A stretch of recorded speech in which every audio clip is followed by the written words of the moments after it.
Hey, what's up guys? Oke guys, di video kali ini gue akan menceritakan seluruh cerita dari film Do Not Reply. Film ini telah rilis pada tanggal 29 September tahun 2019. Di dalam film ini bercerita tentang seorang gadis bernama Chelsea yang selalu merasa kesepian. Tetapi di tengah kesepiannya itu, ia bertemu dengan seorang pria bernama Brad di sosial media. Beberapa minggu mereka berkomunikasi, Brad pun mengajak Chelsea bertemu untuk pertama kalinya. Tapi siapa sangka, pertemuan Chelsea dengan Brad itu adalah suatu kesalahan besar yang dilakukan oleh Chelsea. Bagaimanakah kisah selanjutnya? Yuk kita masuk saja ke ceritanya guys. Film ini diawali dengan memperlihatkan seorang gadis bernama Chelsea. Chelsea adalah seorang gadis biasa yang tidak memiliki banyak teman. Chelsea memiliki seorang kakak bernama Laura. Laura merupakan seorang gadis populer di sekolahnya. Berbeda dengan Chelsea yang hanya seorang gadis biasa. Chelsea memiliki seorang sahabat bernama Mia. Tapi akhir-akhir ini Mia sering mengabaikan Chelsea karena dia baru saja berpacaran. Suatu hari Chelsea mendapatkan pesan chat dari seorang pria bernama Brad. Awalnya Chelsea hanya mengabaikan pesan dari Brad karena Brad adalah orang yang tidak dikenal. Tapi karena Chelsea merasa kesepian, dia pun mulai membalas chat dari Brad. Tapi di saat dia sedang asyik chat dengan Brad, seorang petugas keamanan sekolah langsung menyita ponselnya. Di sekolah Chelsea, para siswa tidak diizinkan untuk menggunakan ponsel ketika berada di lingkungan sekolah. Ketika ponselnya disita, Chelsea pun tidak bisa berkomunikasi dengan Brad. Tetapi keesokan harinya, Mia datang dengan membawa ponselnya yang lain. Mia mengizinkan Chelsea untuk menggunakan ponsel lamanya itu. Kemudian, Chelsea pun dengan segera mencari nomor Brad dan membalas pesan dari Brad.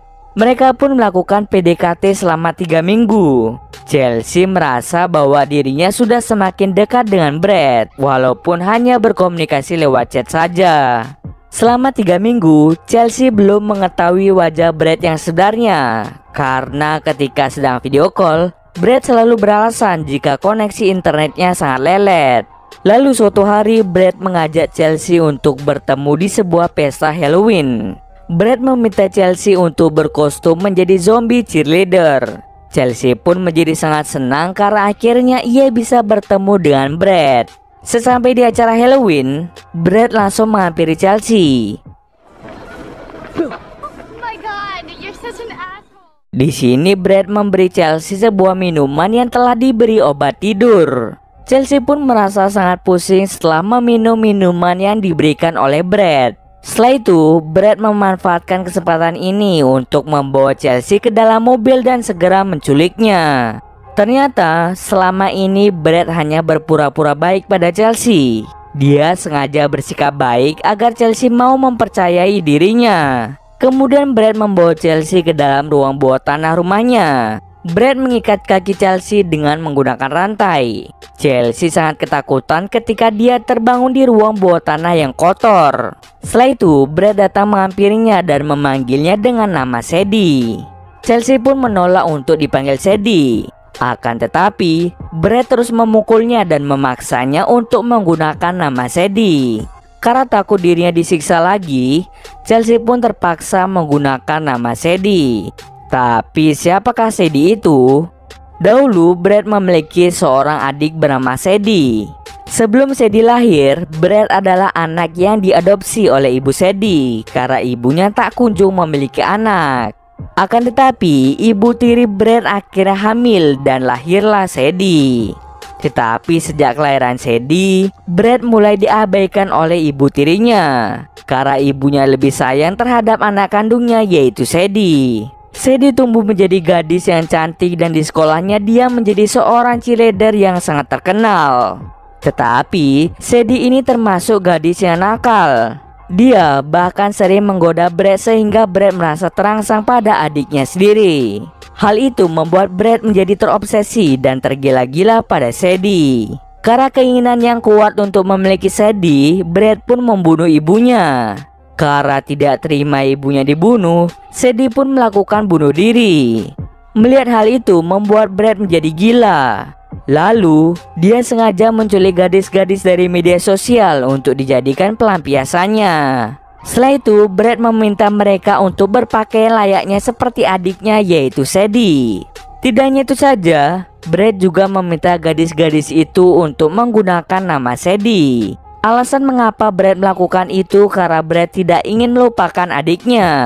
Karena Sadie sering menyakitinya dulu, Brad pun menyimpan dendam dan dia sering melampiaskan dendamnya itu kepada gadis-gadis yang dia culik. Kembali lagi ke Chelsea. Tak lama setelah Brad pergi, seorang gadis cantik menghampiri Chelsea dan membawa Chelsea keluar dari ruang bawah tanah. Gadis ini bernama Sadie juga, tapi kita sebut saja sebagai Sadie 1. Kemudian Sadie 1 membawa Chelsea ke lantai atas untuk bertemu Sadie yang lain. Di sini kita sebut saja Sadie 2. Setelah itu, Sadie 1 membantu Chelsea untuk membersihkan dirinya. Di rumah itu, Chelsea serta Sadie 1 dan Sadie 2 harus menggunakan baju cheerleader dan rambut mereka harus diwarnai menjadi warna pirang. Semua itu merupakan perintah dari Brad. Di salah satu ruangan, Brad sedang menguji sebuah alat yang bisa merekam video. Nantinya, hasil rekaman video itu akan digunakan sebagai video VR.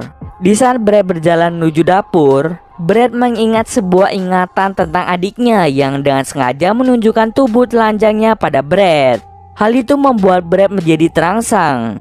Lalu untuk melampiaskan nafsunya, ia pun memperkosa Sadie 2 yang saat itu sedang memasak di dapur. Kemudian Chelsea bertemu dengan Sadie 2 di kamar mandi. Saat Brad memperkosa Sadie 2, Chelsea mendengar sedikit kegaduhan di dapur. Kemudian Chelsea bertanya pada Sadie 2 tentang apa yang terjadi padanya. Tetapi Sadie 2 tidak mau mengakui apa yang terjadi padanya.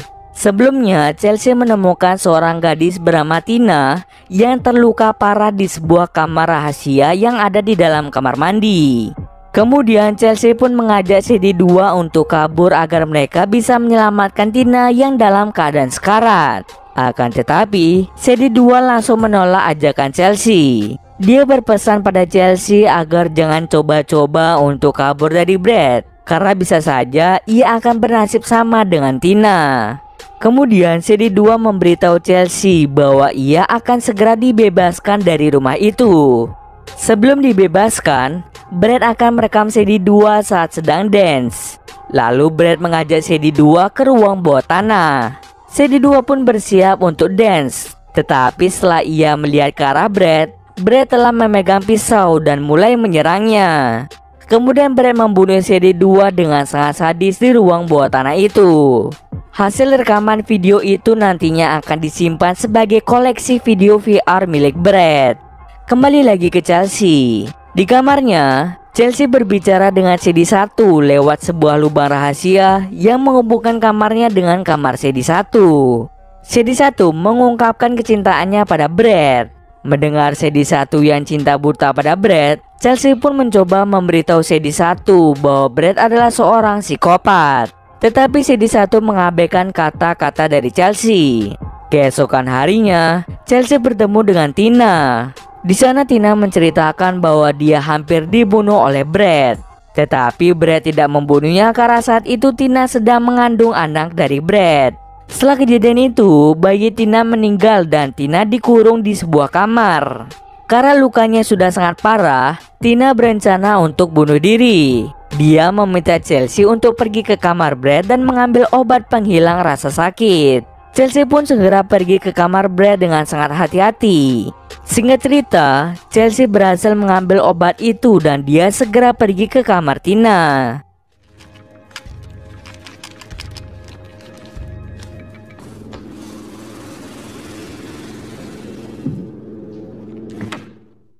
Tetapi aksinya itu diketahui oleh Brad yang mendengar suara pintu dari arah kamar Tina. Brad pun mengira bahwa Tina berusaha untuk kabur lagi.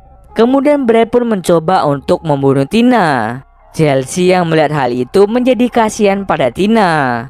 Karena tidak tega Tina menderita terus-menerus, Chelsea memutuskan untuk membunuh Tina dengan tangannya sendiri. Tina pun mengerti dan dia senang bahwa bukan Brad yang membunuhnya.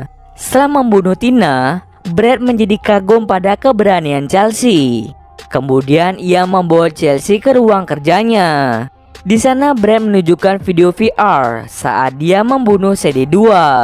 Setelah menonton itu, Chelsea berpura-pura kagum pada video VR buatan dari Brad. Kemudian Brad berencana untuk membunuh CD1 dan merekam pembunuhan itu untuk dijadikan koleksi video VR-nya. Karena Brad ingin melakukan pembunuhannya itu sekarang, Chelsea pun mencari cara agar rencana pembunuhannya diundur. Lalu Chelsea terpaksa melakukan enak-enak dengan Brad agar Brad mengundur rencana pembunuhan CD1. Keesokan harinya, Brad mengajak CD1 untuk membuat video VR-nya yang baru. Kemudian Chelsea segera memberitahu CD1 bahwa dirinya sedang dalam bahaya. Chelsea juga menunjukkan mayat Tina serta menceritakan tentang Brad yang telah membunuh CD2 dengan sangat sadis. Tetapi bukannya percaya, CD1 malah mengadukannya pada Brad tentang apa yang dikatakan Chelsea tadi. Hal itu membuat Brad menjadi marah dan mereka berdua segera dikurung di kamar mereka.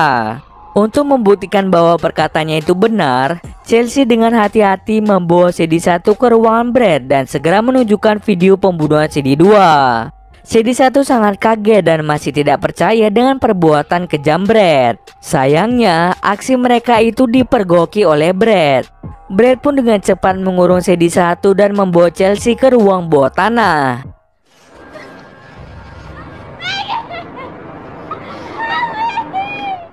Di sana, Brad terus memukuli Chelsea. CD1 pun tidak tinggal diam. Dengan cepat ia segera mencari jalan keluar dan segera pergi ke ruang bawah tanah untuk membantu Chelsea.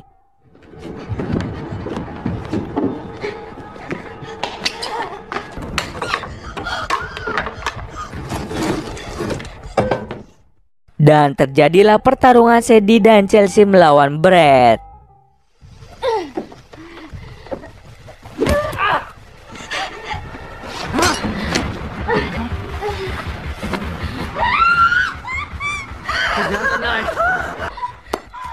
Now back up.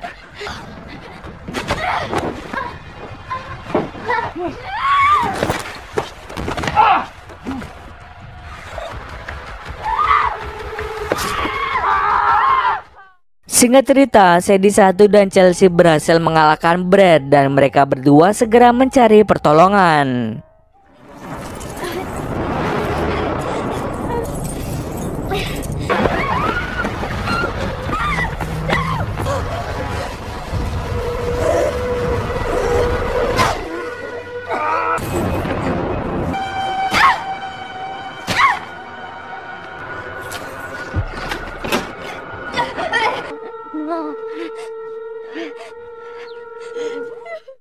Di scene akhir kita akan diperlihatkan tentang Chelsea yang dibawa ke psikiater dan ditanyai tentang apa yang dilakukan Brad padanya. Tetapi Chelsea menolak untuk memberitahu apa yang telah ia lalui karena ia masih sangat trauma. Dia memilih untuk melupakan kenangan buruk itu. Lalu bagaimana dengan Brad? Brad akhirnya ditangkap dan dimasukkan ke rumah sakit jiwa karena dia sering mengalami delusi. Dan cerita pun selesai. Oke, mungkin segitu dulu alur cerita film kali ini. Kalau kalian ada yang merequest film atau mereview sebuah film, silahkan komen aja di bawah guys. Jika ada yang salah atau kurang dari alur cerita di atas, gue mohon maaf. Oke, see you next video.